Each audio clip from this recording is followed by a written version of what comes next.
सभी को मेरा नमस्कार। एक बार फिर से आपका स्वागत है अपने यूट्यूब चैनल ऑनलाइन क्लासेस गुरु में। विद्यार्थियों, हम आपके लिए लेके आए हैं राजस्थान बोर्ड कक्षा 7 की जो सामाजिक पुस्तक है। आपके जो नया कोर्स है चेंज हो चुका है। पहले आपके कक्षा 7 की जो 4 पुस्तकें सामाजिक विज्ञान में, अब एक ही पुस्तक कर दी गई है। जो नई पुस्तक है आपके नए सत्र में 2026-27 की जो अप्रैल में आपको मिल चुकी है। तो यहाँ पर देख सकते हैं इसके जो सभी अभ्यास प्रश्न हैं। कक्षा 7 सामाजिक विज्ञान का जो अध्याय 5 है, साम्राज्यों का उदय। साम्राज्यों का उदय जो अध्याय है पार्ट 5, उसका जो अभ्यास प्रश्न, सभी अभ्यास प्रश्नों के उत्तर। तो पहला प्रश्न है, यहाँ पर देख सकते हैं, साम्राज्य की विशेषताएं क्या है और यह राज्य से किस प्रकार भिन्न, इसकी व्याख्या कीजिए। तो इसका उत्तर आप करेंगे। साम्राज्य एक ऐसा विशाल क्षेत्र होता है जिसमें कई छोटे छोटे राज्य या क्षेत्र शामिल होते हैं जिन पर एक शक्तिशाली सम्राट शासन करता। साम्राज्य की प्रमुख विशेषताएं निम्नलिखित है। अधीन राज्यों पर नियंत्रण। साम्राज्य में कई छोटे छोटे राज्यों पर एक केंद्रीय सम्राट का नियंत्रण होता है। प्रशासनिक तंत्र, कर संग्रह, कानून व्यवस्था, क्षेत्र प्रबंध के लिए अधिकारियों की नियुक्ति, संचार और लोक हितकारी संरचनाएं, राजमार्ग, नदियाँ और नौवन जैसे साधनों का निर्माण। कला और संस्कृति को प्रोत्साहन, साहित्य, धर्म और ज्ञान केंद्रों का विकास, संसाधनों का नियंत्रण, खनिज, वन और कृषि उत्पादकों का प्रबंधन, मानक प्रणाली, मृदा, मुद्रा, नापतोल और व्यापार का नियम, राज्य से भिन्नता। राज्य एक छोटा क्षेत्र होता है जो एक राजा द्वारा शासित होता है, जबकि साम्राज्य कई राज्यों का समूह होता है जो एक सम्राट के अधीन होता है।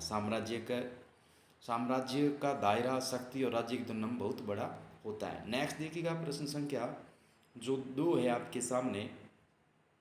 राज्यों से साम्राज्यों में परिवर्तन के लिए महत्वपूर्ण कारक क्या हैं?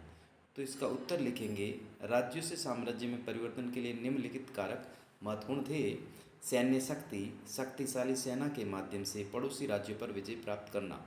आर्थिक संसाधन, उपजाऊ भूमि, खनिज और व्यापार से प्राप्त धन साम्राज्य विस्तार में सहायक।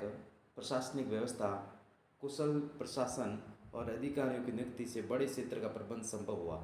संचार और परिवहन, सड़कें, नदियाँ और व्यापारिक मार्गों ने साम्राज्य के विभिन्न हिस्सों को जोड़ा। सांस्कृतिक एकीकरण, विभिन्न संस्कृतियों और परंपराओं को एकजुट करने की नीति। नेतृत्व और रणनीति, कुशल नेतृत्व और रणनीतिकारों जैसे कौटिल्य की सलाह ने साम्राज्य निर्माण में मदद की। नेक्स्ट आप देखेंगे प्रश्न संख्या 3। अलेक्जेंडर को विश्व इतिहास में एक महान शासक माना जाता। आपके विचार से ऐसा क्यों?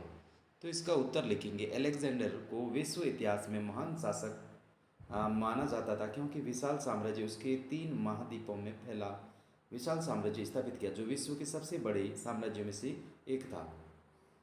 सैन्य शासन, सैन्य कौशल, उसने अपनी रणनीति और साहस से पारसी साम्राज्य सहित कई क्षेत्रों पर विजय प्राप्त की। सांस्कृतिक प्रभाव, उसने ग्रीक संस्कृति को पूर्वी क्षेत्रों में फैलाया जिसे हेलेनिस्टिक संस्कृति कहा गया। बुद्धिमत्ता और दर्शन, उसने भारतीय जिन्मो सोफिस्टों के साथ बौद्धिक संवाद किया जो ग्रीक और भारतीय दर्शन का संगम था। उदारता, राजा पुरु के प्रति उसका सम्मानजनक व्यवहार उसकी उदारता को दर्शाता है। तो विद्यार्थियों, जिन्होंने चैनल को सब्सक्राइब नहीं किया है तो प्लीज़ चैनल को सब्सक्राइब कीजिएगा, वीडियो को लाइक कीजिएगा और वीडियो को शेयर कीजिएगा ताकि मेरे चैनल पर जो वीडियो अपलोड हो आपके पास नोटिफिकेशन पहुंच सके। इस नोटिफिकेशन के माध्यम से अपना सारा संपूर्ण हल कर सके। तो आपके जो कक्षा 7 में है सभी जो पुस्तकें, सभी पुस्तकों के जो चैप्टर है, अध्याय है, पाठ है, सभी पाठों के जो प्रश्न हैं, प्रश्नों के उत्तर इस चैनल के माध्यम से आपको प्रोवाइड करवा दिए जाएंगे। और कौन कौन से परीक्षा के अंदर महत्वपूर्ण हैं सारे बताए जाएंगे। तो यहाँ पर प्रश्न संख्या 4 करेंगे। प्रारंभिक इतिहास, भारतीय इतिहास में मौर्य वंश को महत्वपूर्ण माना जाता है। कारण बताए। तो मौर्य वंश को प्रारंभिक भारतीय इतिहास में महत्वपूर्ण माना जाता है क्योंकि विशाल साम्राज्य चंद्रगुप्त मौर्य ने भारत के अधिकांश हिस्सों को एकीकृत कर एक विशाल साम्राज्य बनाया। कुशल प्रशासन, कौटिल्य के अर्थशास्त्र के आधार पर मौर्यों ने सुव्यवस्थित प्रशासन और कर प्रणाली लागू की। आर्थिक समृद्धि, व्यापारिक मार्गों और सिक्कों के उपयोग ने आर्थिक विकास को बढ़ावा दिया। सांस्कृतिक योगदान, अशोक के शिलालेख, स्तूप, धर्म चक्र जैसे प्रतीकों ने भारतीय संस्कृति को समृद्ध किया। धर्म का प्रसार, अशोक ने बौद्ध धर्म को श्रीलंका, थाईलैंड, मध्य एशिया तक फैलाया। वास्तुकला और कला, सांची का स्तूप, सारनाथ का सिंह स्तंभ मौर्य काल की उत्कर्ष कला के उदाहरण हैं। नेक्स्ट देखिएगा प्रश्न संख्या 5। कौटिल्य के कुछ प्रमुख विचार क्या थे? इनमें से कौन से विचार आप आज भी आसपास देख सकते हैं? तो उत्तर लिखेंगे कौटिल्य के जो प्रमुख विचार है, सप्तांग सिद्धांत। क्या था सप्तांग सिद्धांत? राज्य के 7 अंग स्वामी, अमात्य, जनपद, दुर्ग, कोष, दंड, मित्र मिलकर एक समृद्ध राज्य बनाते हैं। प्रजा का कल्याण, राजा की शक्ति प्रजा के कल्याण और ग्रामीण क्षेत्रों की समृद्धि से आती है। कानून और व्यवस्था, भ्रष्टाचार रोकने और न्याय सुनिश्चित करने के लिए कठोर कानून और दंड। आर्थिक प्रबंधन, व्यापार, कर संग्रह और संसाधनों का नियंत्रण। लोक कल्याण, सड़कें, तटबंध और गांवों का सौंदर्यीकरण जैसे कार्य। आज दिखने वाले विचार, प्रजा का कल्याण, आधुनिक सरकारें जन कल्याण योजनाएं जैसे शिक्षा, स्वास्थ्य पर ध्यान देती है। कानून और व्यवस्था, भ्रष्टाचार विरोधी कानून और न्याय प्रणाली आज भी प्रासंगिक है। आर्थिक प्रबंधन, कर प्रणाली और व्यापार नियमन आज की अर्थव्यवस्था का हिस्सा है। प्रश्न संख्या आप देखेंगे 6। अशोक और उसके साम्राज्य के बारे में असाधारण बातें क्या थी? उनमें से कौन सी बातें आज भी भारत को प्रभावित करती रही हैं और क्यों? लगभग 250 शब्दों में। तो अशोक और उनके साम्राज्य की असाधारण बातें निम्नलिखित थी। विशाल साम्राज्य, अशोक ने भारतीय उपमहाद्वीप के अधिकांश हिस्सों को एकीकृत कर एक विशाल साम्राज्य बनाया जो प्रशासनिक और आर्थिक दृष्टि से मजबूत था।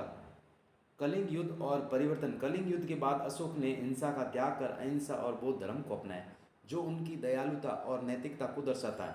शिलालेख, अशोक ने प्राकृतिक भाषा में ब्राह्मी लिपि में शिलालेख उत्कीर्ण करवाए जिनमें धर्म, नैतिकता और जन कल्याण के संदेश थे। धर्म का प्रसार, उन्होंने बौद्ध धर्म को श्रीलंका, थाईलैंड, मध्य एशिया तक फैलाया जिसने भारतीय संस्कृति को विश्व स्तर पर पहचान दी। लोक कल्याण, अशोक ने सड़कों, कुओं और विश्राम गृहों और चिकित्सक सुविधाओं का निर्माण करवाया।